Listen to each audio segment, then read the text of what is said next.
Hi everyone, welcome to Groww YouTube channel Malayalam. ഞാൻ Shayas Rafiya Moideen.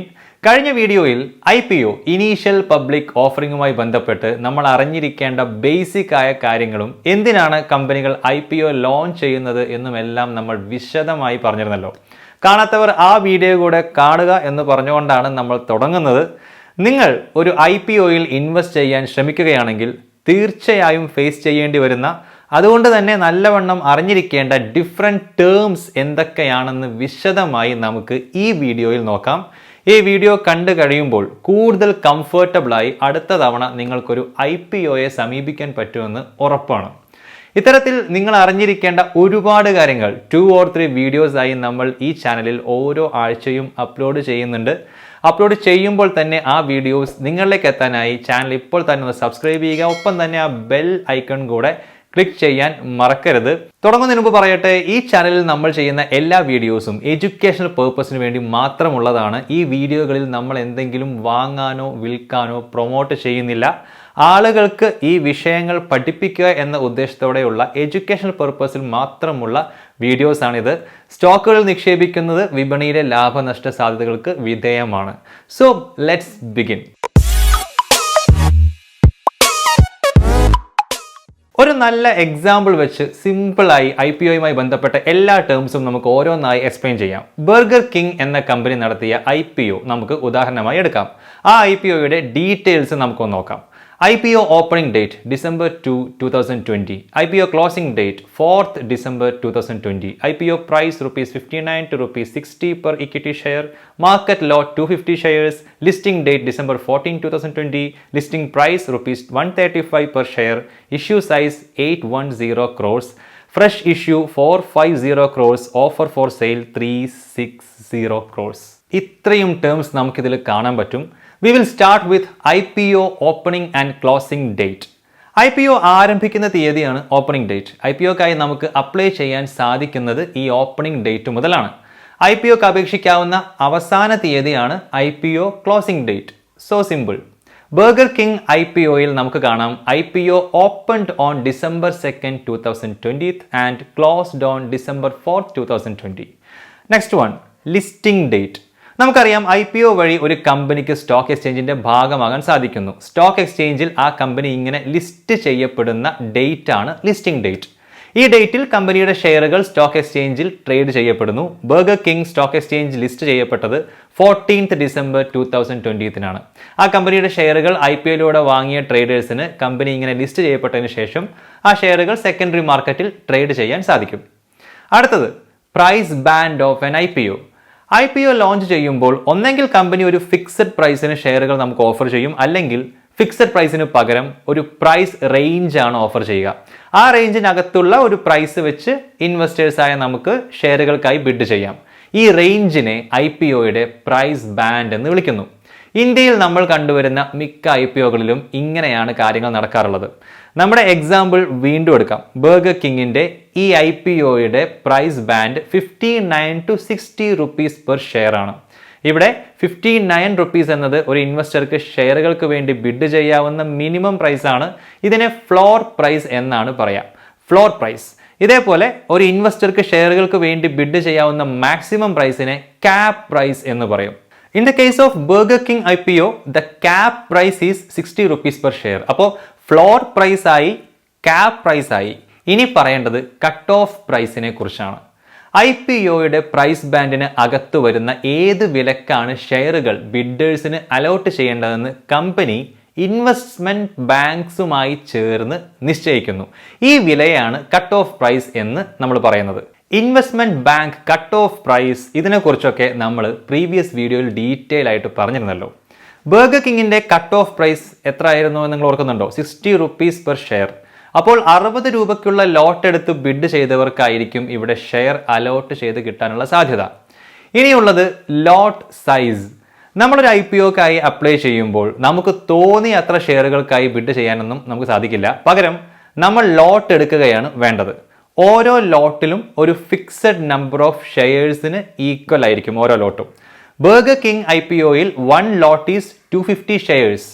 2 lots എടുത്താൽ you can bid for 500 shares, 3 lots എടുത്താൽ 750 shares ഇതങ്ങനെ പോകും. സാധാരണയായി ഒരു ലോട്ടിൽ എത്ര ഷെയറുകൾ വേണമെന്ന് ഡിസൈൻ ചെയ്യുന്നത് ഒരു ലോട്ടിന് അറൌണ്ട് 15,000 റുപ്പീസ് ഒരാൾ ഇൻവെസ്റ്റ് ചെയ്യേണ്ടി വരുന്ന രീതിയിലാണ്. Next one, listing price.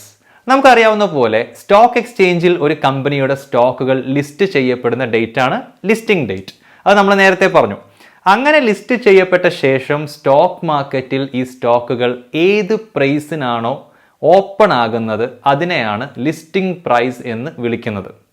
Burger കിങ്ങിന്റെ കേസിൽ സ്റ്റോക്ക് ലിസ്റ്റ് ചെയ്യപ്പെട്ടത് 135 റുപ്പീസ് പെർ ഷെയർ എന്ന പ്രൈസിലാണ്. അതായത് listing price 135 rupees per share. ഓർത്ത് നോക്കൂ, ബർഗർ കിങ്ങിന്റെ IPOയുടെ കട്ട് ഓഫ് പ്രൈസ് എത്രയായിരുന്നു? 60 റുപ്പീസ് പെർ ഷെയർ. IPOക്ക് ശേഷം സ്റ്റോക്ക് മാർക്കറ്റിൽ ലിസ്റ്റ് ചെയ്യപ്പെട്ടപ്പോൾ ഒരു ഷെയറിന്റെ വില 135 റുപ്പീസ് ആയി.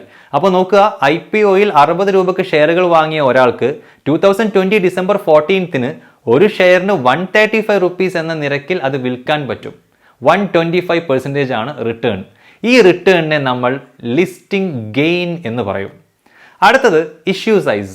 IPOയിൽ ഓഫർ ചെയ്യുന്ന എല്ലാ ഷെയറുകളുടെയും ടോട്ടൽ വാല്യൂ ആണ് ഇഷ്യൂ സൈസ്. ബർഗർ കിങ്ങിന്റെ കാര്യത്തിൽ ഇഷ്യൂ സൈസ് 810 ക്രോഡ്സ് ആയിരുന്നു. ഇതിനർത്ഥം 810 കോടിയുടെ ഷെയറുകൾ IPOയിൽ ഓഫർ ചെയ്യപ്പെട്ടു എന്നാണ്.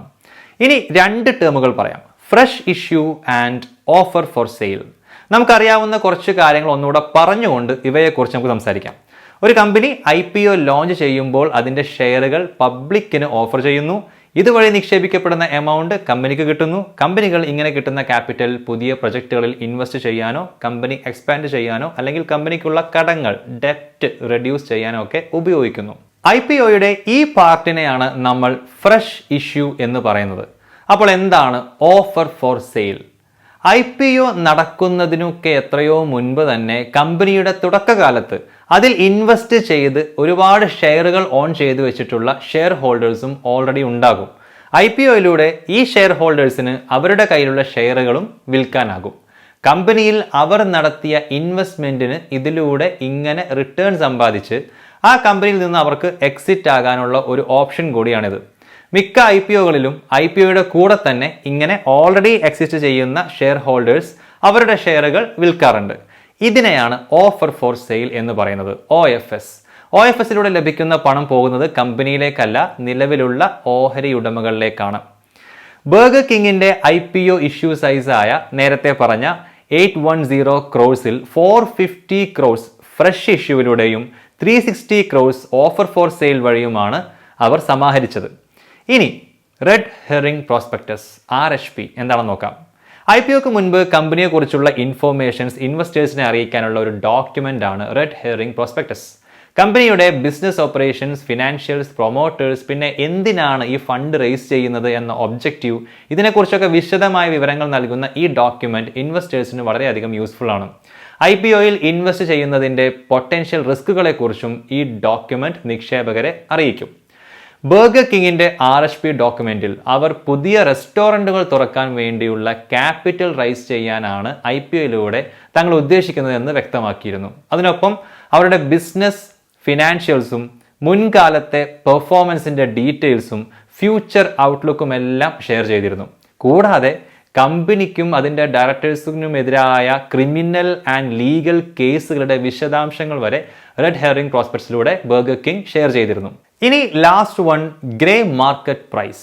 IPOയിലൂടെ വാങ്ങിയ ഷെയറുകൾ സ്റ്റോക്ക് എക്സ്ചേഞ്ചിൽ ലിസ്റ്റ് ചെയ്യപ്പെടുന്നതിന് മുൻപ് തന്നെ അൺഒഫീഷ്യലായി ട്രേഡ് ചെയ്യപ്പെടുന്ന മാർക്കറ്റാണ് grey market.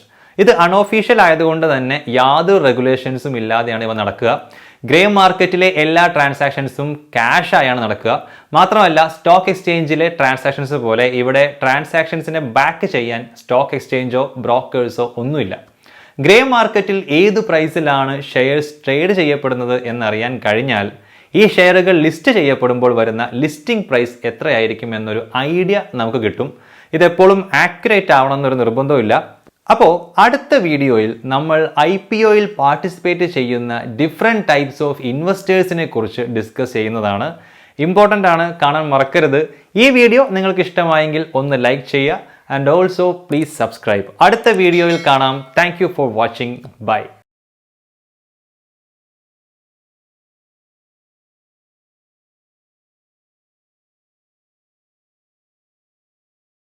Investment in securities market are subject to market risks. Read all the related documents carefully before investing. Please read the risk disclosure documents carefully before investing in equity shares, derivatives, mutual fund, and or other instruments traded on the stock exchanges.